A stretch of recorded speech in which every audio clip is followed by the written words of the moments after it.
Welcome, everybody, to today's Brown Bag session. We are lucky to have Professor Angela Wells of City University in Black's Robotics. I would like to ask questions that are engaging, understanding this U.S. aid, farmers to farmers, the assignment she's done from Mali to Nepal to Timor-Leste. And first of all, hello, Angela. Hello, Dr. Dawson. Thank you. So please give us more insight into your background. Yes, my background is I am a cloud engineer. I've been a cloud engineer for 5 years. And before I became a cloud engineer, I was a healthcare administrator and worked in healthcare administration for over 25 years. So I decided to transition into tech in 2018. Great, that's really interesting. So now talking more about the questions to farmer, can you describe your experience working on IT projects in the agriculture sector, particularly in Timor-Leste, Nepal, and then what specific challenges do you encounter while working in those particular countries? Yes, my first assignment that I worked on, it was in Mali. I worked remote during COVID in 2019. It was training local farmers how to use Zoom. In Nepal, that was my second assignment. I worked with local farmers how to build a website for their businesses. And also in Timor-Leste, I have used the same assignments as well that I did in Nepal. Oh, it's exciting. So in the farmer to farmer IT assignment, communication and collaboration with local farmers are crucial. How did you effectively engage and communicate with farmers in these two countries and implement the IT solutions tailored to their particular needs? Yes. Well, actually, I took a tour of their farm. I gathered a lot of ideas and I listened to them share what are their needs in order to get their farm, um, their website to build their website. And so those are some of the things that I did. And so actually, I took a tour of the strawberry farm, coffee bean farm, the vanilla farm. It was a lot of farms that I took a tour with in order to help build their website to meet their needs. And Timor-Leste and Nepal, they have distinct agricultural landscapes and technological differences in terms of their infrastructures. Can you share Mhm. examples of how you adapted IT solutions to fit their unique conditions in each country? I actually work with their IT team to understand their culture and understand their needs and what are they're looking for. So how what were like some of the issues, right? So in terms of internet connectivity, people's ability to use the technology, how did you deal with those particular differences if experience? Well, actually, with their IT team, we just all work together. In some of in those countries, the internet is pretty slow, and so it took a lot of patience and time to actually just work together to actually get those websites developed. Okay, so let's go to Nepal real quick. So how did your day run in Nepal? How did my day? Correct. Well, actually, I will actually go to the site. And when I go to the site, I have a team meeting.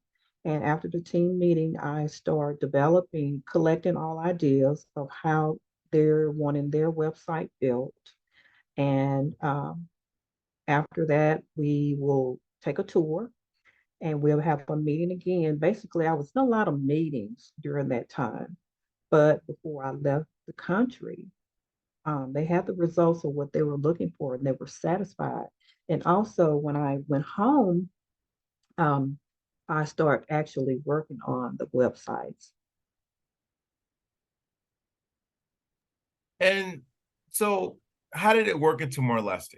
I know it's a beautiful nation, it's on the Yeah, ocean. So how are things there? It's beautiful. I enjoyed the food. I enjoyed the culture. Also, when I was there, I met with a lot of students that I actually taught. Well, actually, it was like a small workshop using drones, robots, and also building websites.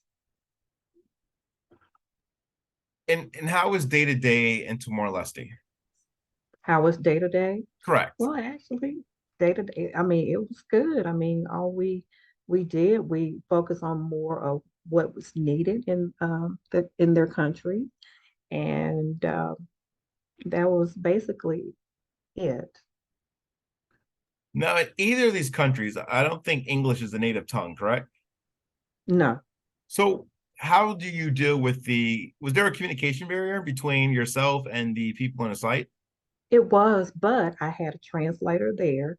But with my translator, I had him to actually teach me their language so I can understand. And how long were you actually in either country? Like, so how long were you in Nepal? And how long were you in Timor Leste? Well, in Nepal, I was there for 3 weeks, and with Timor-Leste, I was there for almost 2 months. Oh wow, that's quite That's a a bit. long time. Yeah, yeah. So let's jump back into the technical parts, right? So in terms of data security and privacy, we know that is huge. Right? Here in this country, and we Yes. talk about cybersecurity around the globe, into more Leste, right? So how is Mhm. cybersecurity done? Is it a big thing? How is it implemented, or and how did you implement, or what basics did you implement when you were doing your particular assignment? Well, actually, I provided a lot of resources and training to actually introduce and help their IT team to understand cybersecurity and data security. And then in Nepal, was it the same? Or It was all the same. And so um, basically, I had a workshop. I did a lot of training, and on my downtime, I actually trained some of the local farmers, also the IT team, and we actually worked and built on some projects. okay, so were these skills that you had prior to leaving, or were these skills that you had to sort of develop on the fly while there? Well, actually, it was prior, and I took a lot of training, and um, so that's how I actually, learn how to um, teach other uh, ones in the field. And as we talk about this, like I nearly forgot to ask, like, how did you even get started with Farmer to Farmer? Because this seems like an awesome opportunity. Yes, I would love to share that. I met you in 2016, and when I met you, you were already, had 20 years in, and hey, I was just what in healthcare as a healthcare revenue cycle management. And I was always curious. And, you kept sharing with me, well, Angela, hey, you you need to go ahead and shift into another career because, within 5 years, and you predicted it, that we're going to be more in technology. So I'm like, okay, all right, I'll do it. And so first it was kind of like scary. Then I said, well, ooh, I don't think I can do this. And you said, yes, you can. You can do it. And so I said, okay. So I just took a leap of faith in 2018. I started my classes at LSUS, and I also took cloud engineers training, and which led me into different fields, robotics. I did I also worked with open robotics in Mountain View, California as a software engineer. And once I started getting into that field, I mean, I fell in love and I couldn't go back to where I was. And so now that, in engineering, and I work with a group called Black in Robotics, and I love working with people, and I love to watch people face when they be excited when they actually just build something and learn how to program. And that's my story. And but I thank you, Dr. Dawson, because you go out there, you changing lives, and you changed my life, especially in um, engineering. And I so I I really appreciate it thank a ton, Angela. you So and Dr. Colada, yeah, and Dr. Colada Berry, because we're currently working together. We're going to have a program in Shreveport, Louisiana, Black in Robotics, which I have my the robot woo-hoo, that I will actually be teaching the kids how to program and build. And so, yeah, that's my story. it's a good one. So Angela, I mean, so when you're looking, what is the process of finding out about these assignments and knowing if you can actually do the work for these assignments? Well, actually, a recruiter will call and say, "Well, hey, are you able to do this assignment?" It just depends, and you can. Well, they'll actually send you the email, and you just go through it and say, "Well, yeah, I have this experience. I can do it." And so my I want to say from my experience and my advice, just prepare before you go over there because it's totally different from United States and when you go to overseas. And so it's a little different, but once you prepare yourself, then hey, you can do it. You can actually do the assignment and actually, help someone, help the local farmers there. And they're so appreciative of, of your work and your time that you're giving them. So how do you prepare yourself for these assignments before you leave? So, How? what's the preparation?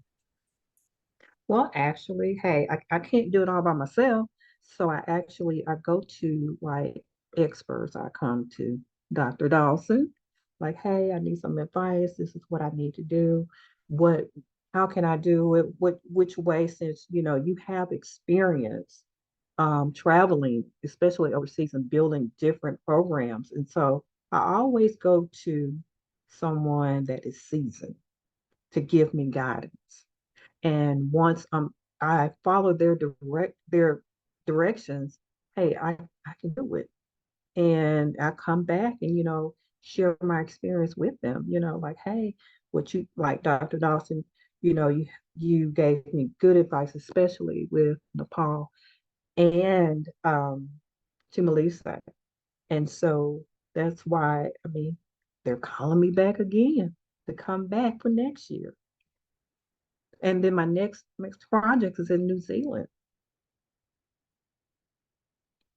Okay, so we know about capacity building, right? So capacity building is fundamental program or fundamental component of the farm to farmers program. So the farm to farm program wants to build a capacity for something, mainly for farmers to be able to, produce more of a particular product, do their own accounting systems.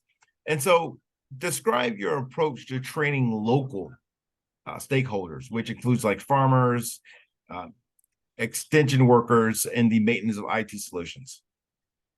Well, actually, it just depends. Like, I just provide them with just the resources, like, say, for instance, like when the website may need to be updated or they may have some issues, I will, before I leave, I provide training and resources. I actually give them like a template.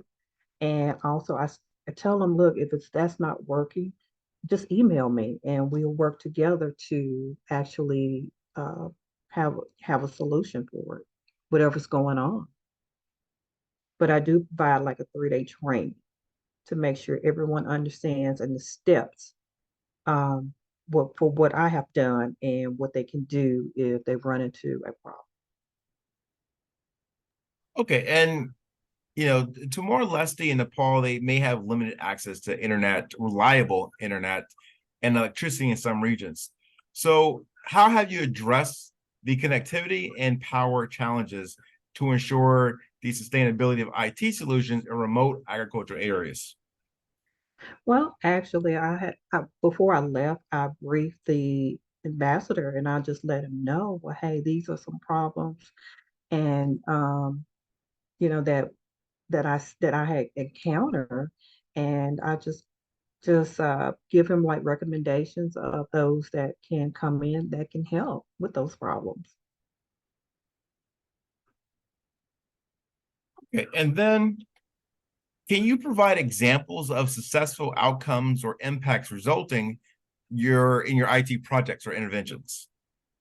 Well, some of my outcomes, I have received a lot of feedback from the local farmers, like, hey, since you have built my website and added like a payment where they can actually have someone um, process payment on their website. Um, it really takes, I mean, it they actually, are excited about it. They don't have to go out and try to go collect payments. They can instantly receive payments right then. So you were able to see like the livelihood being changed instantaneously. Yes. Now, you mentioned that you started these projects during COVID in Mali. So what did you do exactly in Mali? Actually, in Mali, it was teaching the local farmers how to use Zoom for their meetings. Because during that time, hey, we had like social distancing, and so social distance. And so during that time, it couldn't get out. So, Zoom became very popular at that time and still is today. And so it just teaching them how to use Zoom. And with these experiences, how has it impacted you personally? Well, actually, it impacted me a lot because I love to see people to get excited about the work that I have done, and actually it's not more of I, but more of the seasoned leaders that I have talked to and shared to help me along the way. You see the results from your work. And would you recommend that people get involved in this particular type of services for IT, I volunteering? do. Yes, I highly recommend that everyone gets involved with this program because you're changing lives, and actually it will change you. Are there any last words of wisdom you'd like to say before we conclude? Yeah, Dr. Dawson, thank you so much. First of all, you changed my life, and I really thank you for this. I mean, honestly, I just, you know, I hear people always say it's an honor, but Dr. Dawson, Dr. Berry, it's a privilege to have you guys in my life because I I never dreamed I can go this far and help someone. And with your leadership and with her leadership, I mean, it changed me. And I know I've been changed. Right. Well, I want to thank you for coming here, telling us your story, talking about farmer to farmer, what you're doing as it relates to IT products over there. And again, from Illinois Institute of Technology, many thanks for this brown bag. You are very welcome. All right. Cheers. Cheers.